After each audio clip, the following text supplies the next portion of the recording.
आज हम लोग जनरल कंपटीशंस का मैथ का क्वेश्चन पढ़ेंगे। देखो क्वेश्चन क्या है। 20,400 रुपए पर 10% प्रति वर्ष चक्रवृद्धि ब्याज दर से 2 साल की अवधि के बाद राशि क्या होगी। यहाँ 4 ऑप्शन हम लोग का दिया गया है, 4 ऑप्शन है। फिर भी हम लोग क्या करते हैं कि तुम लोग बना लेगा तो कमेंट करो, नहीं बनेगा तो देखो मैं बनाता हूँ। यहाँ P पता है, क्या है P इजिकल टू 20,400 पता है। R इजिकल टू 10% भी पता है। N is equal to 2 years. देखो यहाँ P इजिकल टू यहाँ तुमको पता है, R इजिकल टू 10% और 2 साल का मतलब N बराबर 2 ईयर्स। तो हम A इजिकल टू फार्मूला होता है P into 1 plus R by 100 के पावर N। ये फार्मूला तुम लोग को याद है तो ठीक है, नहीं है तो याद कर लो। A बराबर होता है P into 1 plus R by 100 के पावर N। अब यहाँ पर देखो P पता है तुम लोग को, R पता है, N पता है। अब यहाँ इसमें पुट कर देना है ना। A हमको अमाउंट निकालना है, यानी जिसको A को हम लोग निषधर कहते हैं, P को हम लोग मूलधन कहते हैं, R को हम लोग दर कहते हैं, N को वर्ष यानी टाइम कहते हैं। अब यहाँ देखो P है 20,400, 1 प्लस R का मान है 10 बटा 100 के पावर N। इतना करना है। अब N का मान भी वहां दिया हुआ है, 2 भर दो। N का मान क्या है 2 है तो 2 भर दो। अब यहाँ लिखो 20,400, यहाँ 0 से 0 कैंसिल कर दो तो यहाँ हो जाएगा 1 प्लस 1 बाई 10 के पावर स्क्वायर, घेर के स्क्वायर कर देना है। फिर हम लोग क्या करेंगे, लिखेंगे A बराबर 20,400 और इसका नीचे कुछ नहीं है तो क्या है 1 है।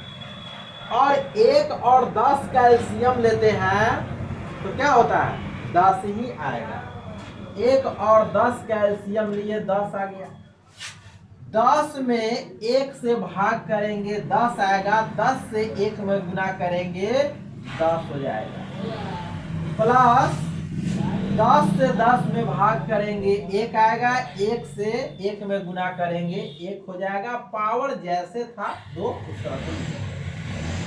फिर क्या करेंगे 20,400, 20,400 और 10 1 हो जाएगा 11 बट्टा हो जाएगा 10 के स्क्वायर।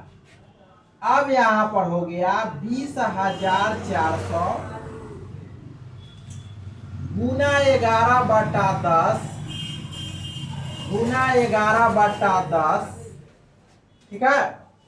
अब 10 क्या है लिखे हैं 2 बार, यहाँ स्क्वायर होने का 2 स्क्वायर था तो यहाँ पर मैंने 2 बार लिख दिया।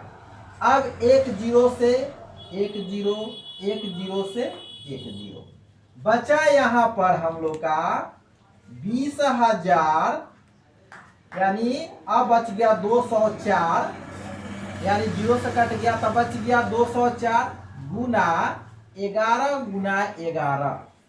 अब इसमें गुना करेंगे तो यह हो जाएगा 204 गुना 121। तुम लोग तो फास्ट गुना कर लेता है, कितना आएगा गुना करके 24,684। हाँ कितना आएगा 24,684, यानी कहने का मतलब 24,684 गुना कर लिया सब। अब हमारा कितना आ गया, इतना रुपया ना, यानी 24,000 हम लोग क्या किया है 204 में 121 से गुना कर दिए तो 24,684 रुपया हमारा अमाउंट का मतलब मिश्रधन। मिश्रधन कितना आ गया? 24,684। 24,684 24,684 यानी ऑप्शन नंबर डी हो गया। 24,684 ऑप्शन नंबर डी हो गया। इसी तरह का हम सेकंड क्वेश्चन फिर तुम लोग को बताते हैं। देखो एक और इंटरेस्टिंग क्वेश्चन है। तुम लोग का तैयारी कर रहा है तो वर्ली बना ही लेगा, लेकिन चलो फिर मैं समझाता हूँ, नहीं तो बना लिया होगा तो कमेंट में आंसर दे दो। यदि 4 नल किसी टंकी को 10 घंटे में भरते हैं ना, अब 4 का संबंध किससे है? 10 से। तो बताइए कि उसी टंकी को 6 नल कितने घंटे में भरेंगे? तो 6 नल का कोई संबंध नहीं है तो उसको हम लोग मान लेंगे x। चलो हम लोग बनाते हैं। यहाँ 4 ऑप्शन दिया गया है, फिर देखते हैं कि 4 ऑप्शन में कौन सा आएगा। अब तुम लोग को आ गया है सर तो फटाक से कमेंट करो। चलो यहाँ देखो क्या है सर। 4 नल किसी टंकी को, तो यहाँ लिखेंगे ट्रिक से 4:6:4 प्रोपोर्शनल रेशियो यानी समानुपात कहते हैं, यानी 6:4 और 10:x लिखेंगे। क्या लिखेंगे? 6:4 और समानुपात को साइन करते हैं और 10:x। अब यहाँ पर हो जाएगा 6/4 इजकल टू 10/x हो जाएगा। अब हम लोग क्या करना है? इसको कैलकुलेशन करना है यानी हल करना है। इसको करेंगे तो यह हो जाएगा 6x। तिरछा गुना सबको करने आता हुआ क्रॉस मल्टीप्लिकेशन। 1 से 6 में करेंगे 6x और 4 से 10 में करेंगे तो यह हो जाएगा 40 लिखेंगे। इसलिए x बराबर 40/6। इसको काटेंगे 2 से तो हो जाएगा 20, इसको काटेंगे 2 से तो हो जाएगा 30। x इक्वल टू आ गया 20/3 घंटे। यहाँ लगा देंगे घंटे, यही हमारा हो जाएगा आंसर, जो ऑप्शन नंबर सी हो जाएगा। फिर इसी तरह से इंटरेस्टेड क्वेश्चन सेकंड क्वेश्चन देखते हैं।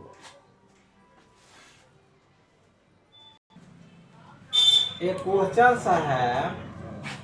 एक दुकानदार ने 580 रुपए में एक चीज खरीदी और इसे 464 रुपए में बेच दिया। दुकानदार को हुई हानि प्रतिशत बताए ना। अब यहाँ पर क्या है कि एक दुकानदार ने 580 रुपए में एक चीज खरीदी और इसे 464 रुपया में बेच दिया। तो हम लोग का फॉर्मूला क्या होता है? हानि प्रतिशत बराबर हानि प्रतिशत इजकल टू। अब यहाँ क्या किया? 580 रुपए में 580 माइनस 464 बटा 580। अब इसका फार्मूला भी हम लिख के इधर घेर देते हैं। हानि प्रतिशत बराबर क्रय मूल्य माइनस विक्रय मूल्य बटा क्रय मूल्य गुना 100%। इसी फार्मूला पर हम बैठा रहे हैं। अब यहाँ देखो घटाओ इसको, यहाँ गुना क्या करना है? 100, इसको ब्रैकेट में घेर लो। अब क्या होगा, 10 में से 4 गया 6, फिर यहाँ बचा 7, 7 में से 6 गया 1, और यहाँ बचा 5 में से 4 गया 1, बचा 580 गुना 100%। अब हम लोग काटेंगे इसको, हम लोग 5 मरतबे या करेंगे 1, यह हो जाएगा 5, 116 बच्चे होता है 580, इससे काटेंगे यह हो जाएगा 20। अब मेरा बच्चा 1 गुना 20 20%। हमारा यही आंसर आया, जो ऑप्शन नंबर बी हो गया ना। फिर ऐसे ही हम लोग क्वेश्चंस आगे देखते हैं। एक और क्वेश्चन है, बहुत प्रीवियस इंपोर्टेंट क्वेश्चन है। देखो क्वेश्चन क्या है। निवेश किए गए 6,550 रुपए पर वर्ष 13% साधारण ब्याज की दर से 4 वर्षों के बाद कितनी राशि होगी। अब हम लोग पहले क्या लगा लेंगे कि यहाँ पर P = है 6,550, R बराबर है 13% और एक क्या है, T बराबर है 4 वर्ष। तो साधारण ब्याज बराबर फार्मूला होता है, साधारण ब्याज = P Guna R Guna T by होता है 100। यह फार्मूला सबको याद होगा। हम लोग को P के मान पता है, R का मान पता है, T का मान पता है। अब इसमें पुट कर देंगे तो यहाँ देखेंगे 6,550 रुपए, 6,550 रुपए। फिर है R है 13, यह है 4 बट्टा है 100। अब क्या करना है हम लोग को, यह 0 से 0 कट कर दिए, फिर यह काटेंगे 5 हो जाएगा, यह काटेंगे 2 हो जाएगा, फिर इसको काटेंगे 5 से तो यह हो जाएगा 5 एकम 5, 5 तिहाई 15 और 5 एकम 5। यहाँ पर हम लोग 5 एकम 5, इसमें का कैरी बचा है इधर में का हासिल, तो यह 15 हो गया, 5 तिहाई 15, फिर यहाँ पर 5 एकम 5, यह आ गया 131 गुना 26। कैसे 13 गुना 26 कर दिया हूँ, = आ गया है 3406 ना, यही है ना, तुम लोग का गुना किया था। Yes sir. 3406 यानी 131 में 26 से गुना करेंगे तो 3406 आ जाएगा, यानी 3406। अब यहाँ पर देखो कि मिश्रधन बराबर क्या होता है फार्मूला, मिश्रधन बराबर यह हमारा निकला साधारण ब्याज, और इसको P को क्या कहते हैं, P को हम लोग मूलधन कहते हैं। P को क्या कहते हैं, मूलधन कहते हैं। तो यहाँ लिखेंगे मूलधन प्लस साधारण ब्याज। अब यहाँ देखो मूलधन जो है 6,550 रुपए है, 6,550 रुपए प्लस मैंने यहाँ निकाला हूँ 3,406 रुपए, 3,406 रुपए। अब हम लोग को दोनों को जोड़ देना है, जोड़ते हैं, देखो कितना आ जाएगा। या 6 में 0 जोड़ेगा 6 हो जाएगा, 0 में 5 जोड़ोगे 5 हो जाएगा, फिर यहाँ पर 4 में 5 जोड़ोगे 9 हो जाएगा, 3 में 6 जोड़ोगे 9 हो जाएगा, 9956 क्या आ जाएगा, 9956 रुपए में कह रहा था, तो मैं यहाँ रुपए लिख देता हूँ और यही हमारी आंसर हो। जो यहाँ पर ऑप्शन नंबर देखना है कि 9956 जो है, 9956 9956 जो है ऑप्शन नंबर ए में है। कितना है? 9956 जो है से ऑप्शन नंबर ए में है ना, 9956। अब हम लोग 9956 या हम लोग चलो आ गए हुए समझ में, ठीक है। क्या बदमाशी करते हो बच्चे लोग, शांत रहो।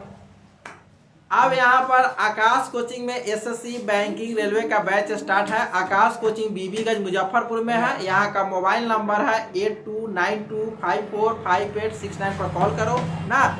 और आकाश कोचिंग कहाँ है? तो बीबीगंज मुजफ्फरपुर में है। यहाँ ऑनलाइन पढ़िए या ऑफलाइन पढ़िए, बिल्कुल फ्री है।